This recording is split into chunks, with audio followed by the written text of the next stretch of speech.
I knew, Master. You don't want to sit up here. Okay, you go. If you have a puppy or a dog that's been diagnosed with grade 4 patellar luxation, it can be quite a shock. I had just that diagnosis with my puppy Skeen.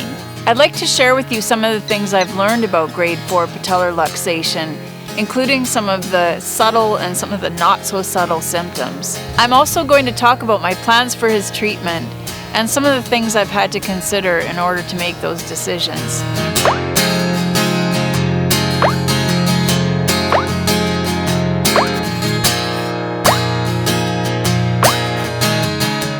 I adopted Skeen at 9 weeks of age, and he seemed like a pretty normal, healthy dog. He had lots of typical Border Collie energy and a huge zest for life. But I did notice at times when he was running, he would bunny hop or use his two back legs to propel himself along. I didn't think too much of it because puppies do tend to be clumsy as they're growing into their bodies. But then there was a point where Skeen was definitely limping, and that limp just didn't go away after a couple of hours. It lasted overnight.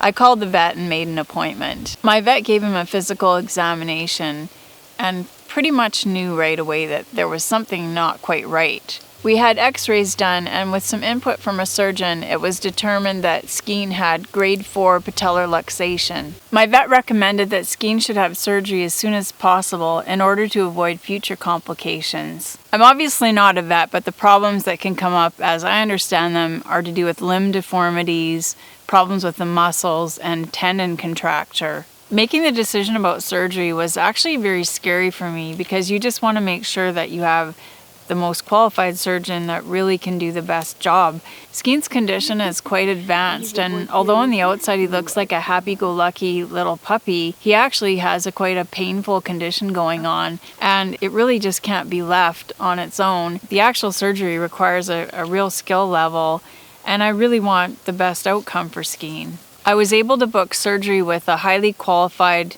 very well recommended board-certified veterinary surgeon, and that's coming up on July 9. Since I had to be at another clinic for my dog Asha's parathyroid surgery, I made an appointment with the surgeon there to also get a consultation about Skeen's condition and another opinion. She agreed that the surgery needed to happen as soon as possible, and she gave me quite a good in-depth explanation about what was involved with the surgery. She also gave the surgeon I'm booked with a very good recommendation, and that's always reassuring. The shocking part about that consultation was really understanding how severe Skeen's condition really is.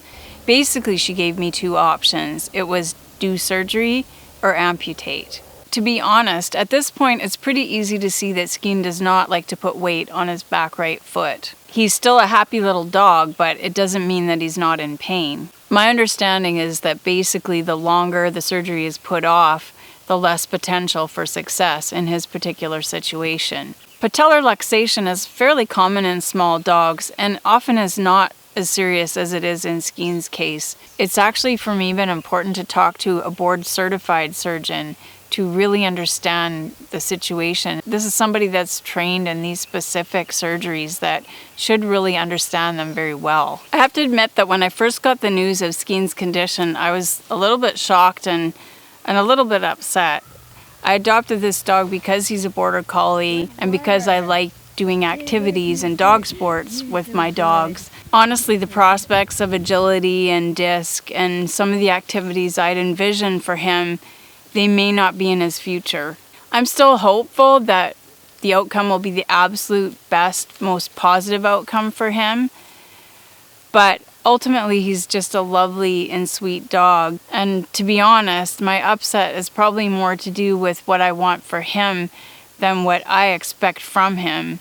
He will be whatever he'll be. He's a lovely, sweet dog with a really impish little temperament, and he'll be whatever he'll be. If he ends up as a tripod, three-legged little monkey, then that's what he'll be. I'm hopeful for a positive outcome, and I want to give him every chance for that positive outcome. I know that there's a potential for failure with this surgery and that a large part of the responsibility falls to the owner. It's really important to keep the dog quiet and to keep the dog from moving around a lot.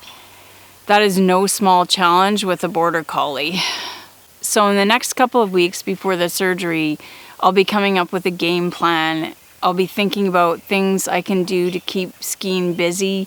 I know I can't let him run around, but things that will be mentally challenging for him, things I can do to perhaps socialize him without letting him move around a lot. I don't have my plan completely formulated, but when I do, I'll definitely be sharing it. And when that video is done, I'll put a link to it somewhere around probably here.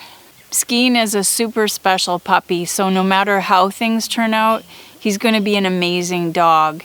And no matter what happens with the surgery, we'll move forward and we'll make the most of whatever Skeen has to offer in life.